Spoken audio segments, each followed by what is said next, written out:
Let's now shift our attention to across the Atlantic, where leaders of the European Union nations are in a bit of a huddle in Brussels on a huge security question that confronts Europe. An emergency EU meeting and also a special council on defence is currently underway, and it comes as the French President Emmanuel Macron has warned that the continent is what he describes in his words at a turning point in history. The leaders of the 27 EU nations are meeting in Brussels for the very first time since the explosive Zelensky-Trump showdown happened at the Oval Office in White House last week. The meeting comes amidst a sense of anxiety after the Trump administration stopped military aid to Ukraine and pushed Europe to take responsibility for its own. The top of the agenda, of course, is to increase military spending. The biggest immediate theme will be the outright support to Ukraine in its war against Russia.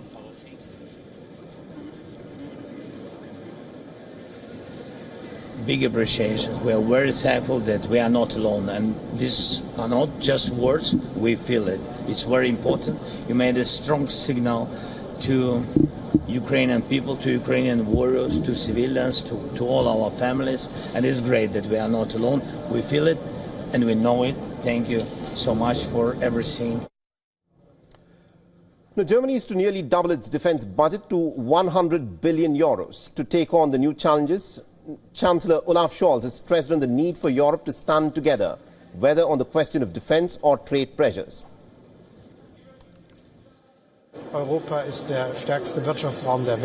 Europe is the strongest economic area in the world with its own opportunities, and that is why it is very important that, especially when it comes to tariffs, we are also clear about how we act in this matter, namely united and determined. This is a must when it comes to discussions with the United States of America.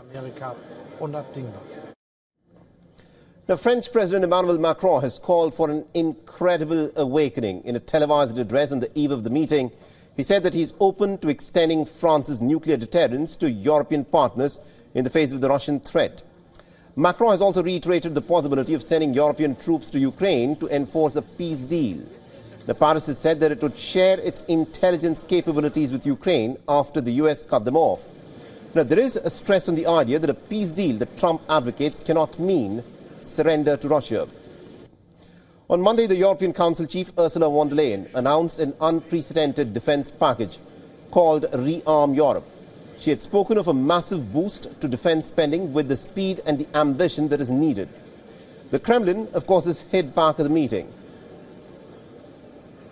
The Russian Foreign Minister Sergei Lavrov has warned that European peacekeepers in Ukraine would be viewed as official NATO involvement in the war. He has termed Macron's speech to be extremely confrontational, saying that it indicates that France is keen on continuing with the war.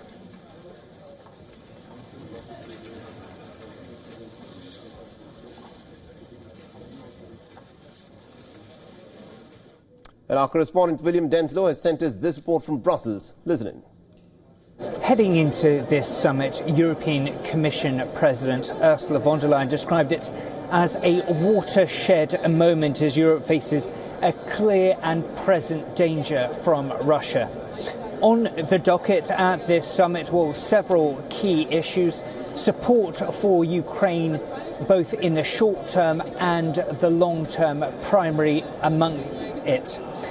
Ukraine's President Volodymyr Zelensky is at this summit. He has thanked European leaders for their continued support for Ukraine. When it comes to short-term military aid, well, the European Union has floated the idea of sending to the tune of 1.5 million rounds of ammunition to Ukraine. All eyes will be on whether Hungary signs off on that kind of proposal. Viktor Orban, the country's prime minister, has been reluctant to pass further military aid packages for Ukraine, citing that it could conceivably hurt attempts from the United States to broker a peace arrangement with Russia. Also being discussed long-term security guarantees, things like the so-called coalition of the willing potential peacekeepers to be sent to Ukraine in the future. Also discussing Emmanuel Macron, France's president's comments he made this week on potentially European allies being able to use France's nuclear umbrella. Also a key topic, Europe's security and Europe's collective defence. This week, the European Commission has unveiled a plan called Rearm Europe, which essentially could free up roughly $840 billion worth of funds to boost Europe's defence capabilities going forward. The message we've heard from the President of the European Parliament, Roberta Metsola, she says that it's about damn time, as she puts it, that Europe stands on its own 2 feet when it comes to its defence and collective security. William Denslow for WION, Brussels. For all the latest news, download the WION app and subscribe to our YouTube channel.